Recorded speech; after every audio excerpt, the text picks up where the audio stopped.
4 jeux télévisés de France 3 font les beaux jours de la chaîne depuis la rentrée de septembre 2013. Avec de tels scores, la question se pose, lequel de ces 4 programmes mérite le plus une spéciale en prime time? Alexis Martinez nous donnera la réponse dans un instant. Nous aurons l'immense plaisir également d'avoir avec nous Alexandre Simard. Il présentera comme toutes les semaines le récap de la semaine. Aujourd'hui, dans la chronique, il parlera de disco. Dans quelques minutes également, nous retrouverons notre correspondant belge Antoine Fleurus. Il évoquera toute l'actu des médias de la Belgique dans le Made in Belgium. Et puis enfin, il ne faudra pas oublier l'Express et le hashtag TV.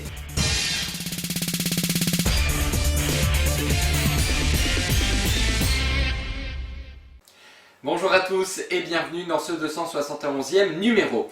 Près de 6 millions de Français regardent chaque jour les Jeux de France 3. Depuis la rentrée, Slam, Harry, des chiffres et des lettres et questions pour un champion réunissent en moyenne 12% de PDM. Avec de tels scores, la question se pose, lequel de ces 4 programmes mérite le plus une diffusion en prime time? La réponse d'Alexis Martinez, regardez. Déchiffrer des lettres, Harry, Slam et questions pour un champion, le pari de France 3 de proposer des jeux l'après-midi porte ses fruits. Depuis la rentrée de septembre dernier, ceux-ci réalisent d'excellentes audiences. Pour preuve, les 4 jeux proposés de 16h10 à 19h affichent tous une progression par rapport à la saison passée. Sur les 3 derniers mois, ils ont rassemblé en moyenne 12,9% de part de marché, ce qui permet à France 3 de se classer deuxième chaîne nationale sur la tranche horaire. Automatiquement, la question se pose, pourquoi ne pas offrir à l'un de ces 4 programmes une spéciale en prime? Selon un sondage du site Toute la Télé, 65% des Français pensent que le jeu Slam mériterait une diffusion en prime time, 23% pensent plutôt à déchiffrer des lettres, 8% à questions pour un champion et seulement 4% pensent à la nouvelle émission Harry. Alors que les fins d'après-midi sont catastrophiques pour France 2, France 3 a trouvé la recette miracle. Cyril Ferraud, Sébastien Follin, Laurent Romeshko et Julien Lepers sont désormais, et ceci avec les acteurs de Plus belle la vie, les valeurs sûres de la chaîne. Nous retrouvons Alexandre Simard et sa rubrique du récap de la semaine. Cette semaine, dans celle-ci, Alexandre parle de disco. Oui, vous m'avez bien entendu, regardez.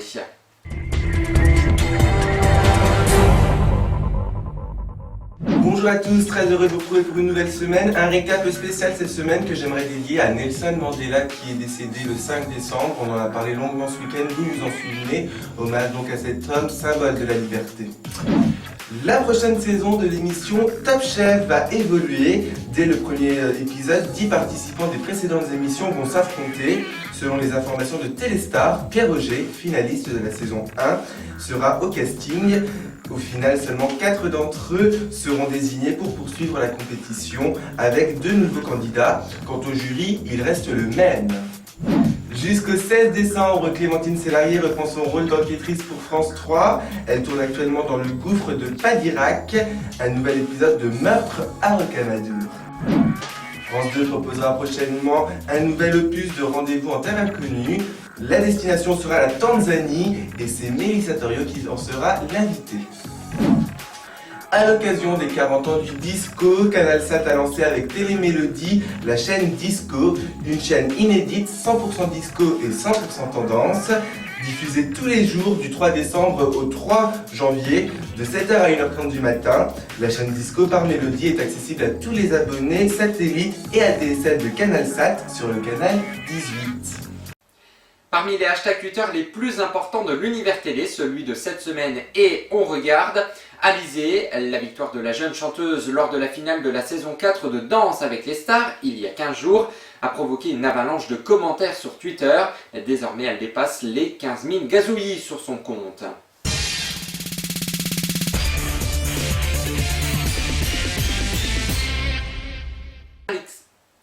Allez, c'est parti, direction la Belgique. Nous retrouvons notre correspondant belge, Antoine Fleurus. Regardez. Bonjour Romain, bonjour à tous, je suis très heureux de vous retrouver cette semaine encore. Au sommaire, Énergie et Nostalgie fêtent leur anniversaire. Et en fin de numéro, je proposerai un petit best-of inédit. Bienvenue dans le premier best-of du Made in Belgium. Durant cette saison 2013-2014, la station de hit Énergie fête ses 20 ans. À cette occasion, le Made in Belgium du 27 octobre dernier était consacré. Séquence. Nous allons ouvrir comme chaque semaine le Dico Media Mix et découvrir un mot ou une émission du monde audiovisuel. Mais cette semaine, ni mot ni émission, mais bien une chaîne de radio.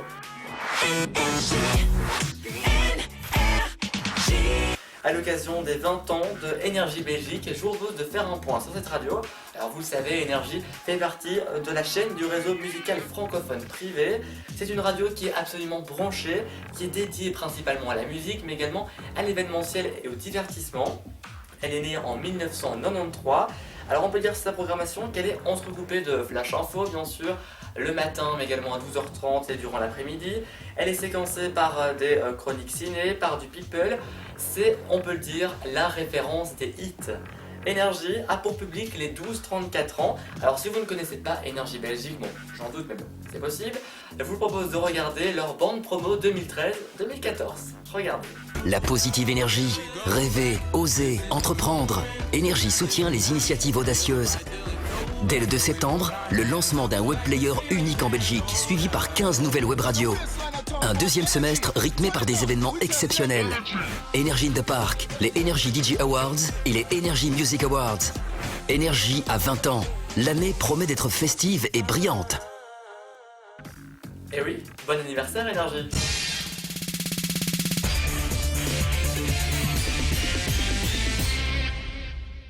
Et je termine avec le Dico Media Mix. Comme la semaine dernière, je vous présente une station de radio.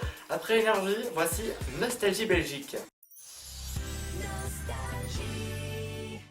C'est une radio privée créée à Namur dans les années 1988 et appartenant depuis 2009 au groupe Énergie. Avec son slogan La légende, son public cible se situe entre 25 et 50 ans. Alors si vous ne connaissiez pas Nostalgie Belgique, ce que j'en doute, mais bon, c'est possible, voici leur bande promo 2013-2014. Regardez.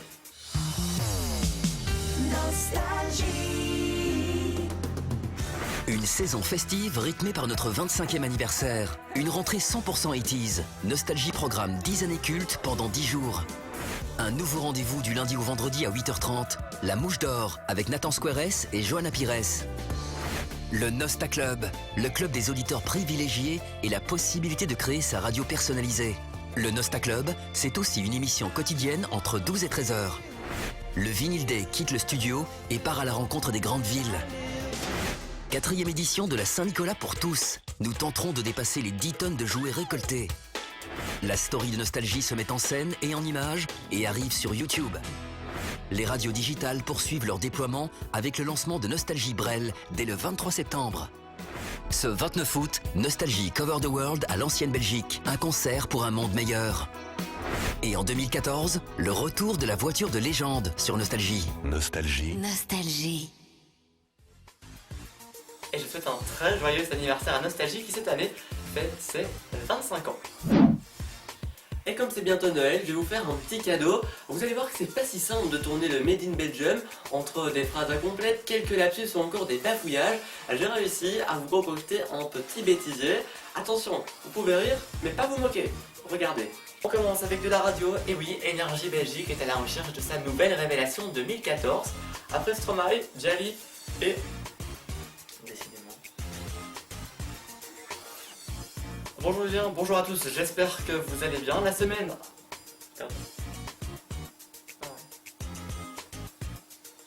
Bonjour Julien, bonjour à tous, j'espère que vous allez bien. La semaine est vite passée, bienvenue en Belgique. On commence avec le retour de The Voice Belgique, dont les blinds ont été enregistrés cette semaine. Putain, mais c'est pas ça comment vous avez eu par une finale intitulée Comme chez soi dans un prestigieux restaurant bruxellois. Mais avant tout ça, rendez-vous le... Mais nous n'y sommes pas encore. Avant ça, il faut suivre le début de l'émission dès le mardi 5 novembre prochain, à partir de 20h20 de tout sur la une. Ce qui est sûr, c'est que son éternel sourire et sa bonne humeur nous manquera chaque jour à l'antenne. Ce qui est sûr, c'est que son éternel sourire et sa bonne humeur nous manquera tous les jours à l'antenne. Et on termine avec le Dico Media Mix, comme la semaine dernière, une station de radio. C'est une radio privée créée à Namur dans les années 1988. C'est une radio...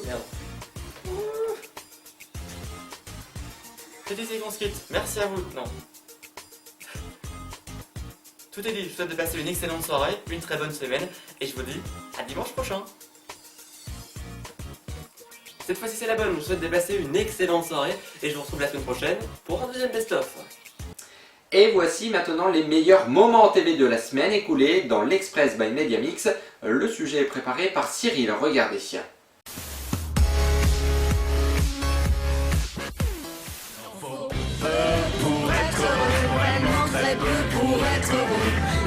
Satisfaire du nécessaire, un peu d'eau fraîche et de verdure que nous prodigue la nature, quelques rayons de miel et de soleil. C'est grand comment, Chatte? 500 habitants. 500. Il rentre à 500 dans Chatte.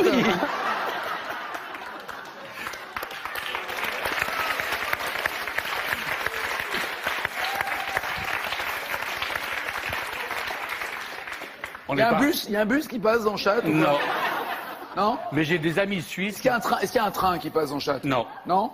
Si, il y a un petit train ferroviaire. Ah, il y a un miniature. petit train. Très connu. Donc il y a l'arrêt Très de connu. Chatte, forcément. Et là, catastrophe. Vous avez un peu les boules. Parce que justement, les vieilles boules, vous pouvez plus les sentir. Voilà, vous voulez d'autres, vous voulez en faire. Donc vous allez. Non, mais c'est important d'avoir des jolies boules. Là, on a perdu Valentine. C'est pas ça Canal+. En tout cas, c'est pas le before. Le before, c'est pas ça. On n'est que le before, d'accord. On n'a pas besoin de ça. On a une éthique, on a une déontologie, on a une éducation, on a un standing. Voilà. Donc, on montre pas ses seins. On ne montre pas ses seins. On reste classe. On a une. Excusez-moi, c'est par où le plateau du Grand Journal, s'il vous plaît? Bah, c'est par là. Donc, c'est juste. Juste là-bas? Juste à droite. Merci. Ouais. Bonsoir. Bonsoir. Tout cela n'est qu'un mauvais procès fomenté par ceux chez qui il ne se passe pas grand-chose. Au sommaire de l'émission... Ah, merci, je l'ai ici. Oui, au sommaire de l'émission ce soir, la santé de François Hollande. C'est en France qu'on a les plus belles guirlandes, les plus belles boules aussi.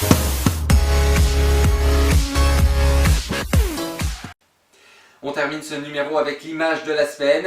La Slow TV bat des records d'audience en Norvège. Ce qui se cache derrière ce concept, c'est l'éloge de la lenteur. Une émission où il ne se passe rien ou presque, ni intrigue ni rebondissement. Un programme où les minutes semblent s'égrener sans fin. Et le pire, c'est que ça fonctionne, du moins en Norvège. C'est la fin de ce Mediamix, merci à vous de l'avoir suivi. Rendez-vous dimanche prochain avec un nouveau numéro. Bonne semaine à toutes et à tous et merci de votre fidélité.